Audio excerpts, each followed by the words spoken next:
Welcome back guys to another YouTube video, and today we're going to review the Basecamp F11 Electric Skateboard. This video is going to be a very short video since it's not a crazy electric skateboard, but it is a very beginner friendly electric skateboard for people who are trying to get into e-skating. So let's get right to the specs.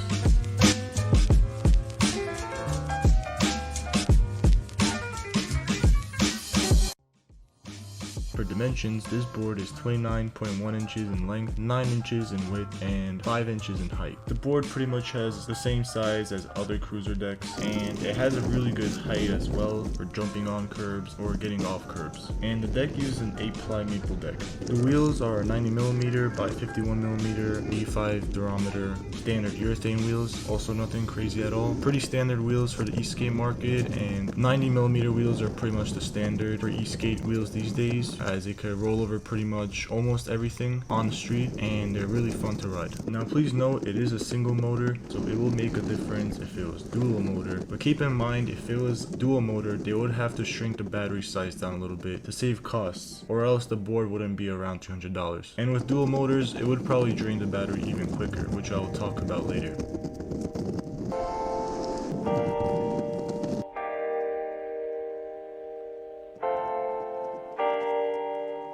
Now onto the battery. It is a 96 watt hour 24 volt battery. What's great about this battery is that it's very sleek. Since it's under 99 watt hours, you could actually take it on pretty much any airlines out there. With its portability, we will talk about the weight next, which is 11 pounds and 5.5 kilograms. Really lightweight. It does not affect you at all when you put it in its backpack. It does not hurt your back. It doesn't strain your neck. It is a really light board, and you could honestly ride a bigger board and have the Basecamp on your back while you're riding, just in case if your larger electric skateboard ran out of battery. Maybe you could use the Basecamp as a backup, or just as a short commute. The Basecamp is just perfect in my opinion. The ESC Basecamp uses is a standard Lingy ESC. It has the kick push feature, so when you kick push it, the board will turn on, so that's also great. You don't have to bend down to press the power switch. The range that is advertised with this electric skateboard is 9 miles and 14 kilometers with a 155-pound rider. I weigh around 165 pounds, so a little bit heavier. We will probably see a lower range varying, and also if you are a heavier person, you'll probably see a decrease in range as well.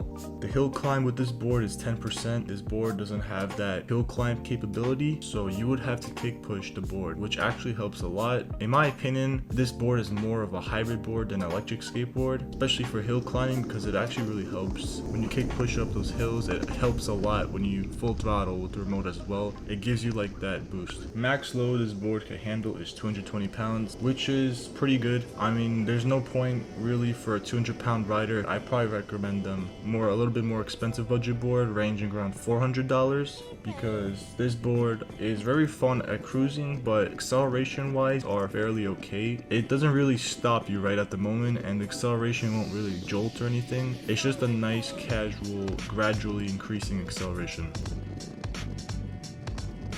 Top speed, it's advertised at 10 miles per hour plus. I was able to get it 22 miles per hour, or also got it 25 miles per hour, but I didn't get that on camera. And that's only if you go down a slight decline, so you would have to go down a hill to reach those speeds. But on flat roads, I was also able to hit around 15 miles per hour, so it's pretty good. The trucks that this board uses are your standard reverse kingpin trucks. Pretty much every longboard has this, you know, pretty standard trucks. You won't have any speed wobbles. They're great trucks for carving, bombing down hills, so they're pretty standard and good trucks. And the charge time is around 2 to 4 hours, so pretty fair, nothing crazy at all. And lastly, the accessories it comes with is a T-tool, the Basecamp bag, and a bumper guard, where you could either put it on the front or the back of your electric skateboard.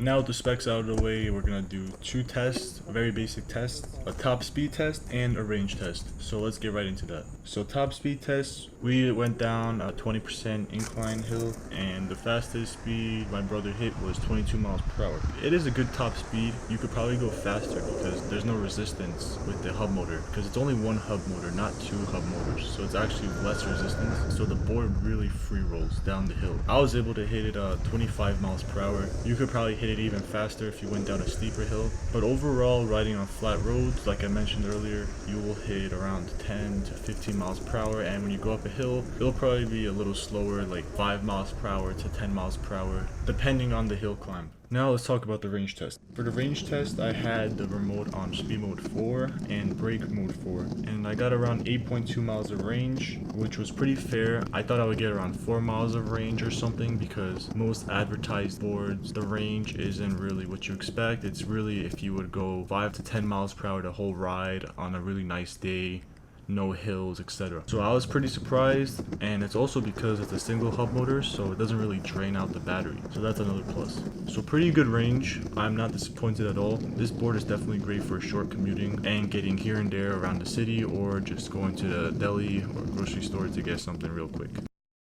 And to wrap it up, this electric skateboard is actually fairly fun, I'm not gonna lie. I'm so used to going so fast all the time and having crazy speed. I kind of forgot what it's like riding a regular longboard back in the good old days. And I definitely recommend this board to beginners who are trying to get into e-skating and don't want anything too crazy or powerful. I do recommend this board to regular skaters as well, because I know there's skaters out there who don't like electric skateboards at all. So this board is definitely the closest feel to it for a regular cruiser board or longboard, in my opinion. And yeah, that wraps it up, guys. I hope you enjoyed the video.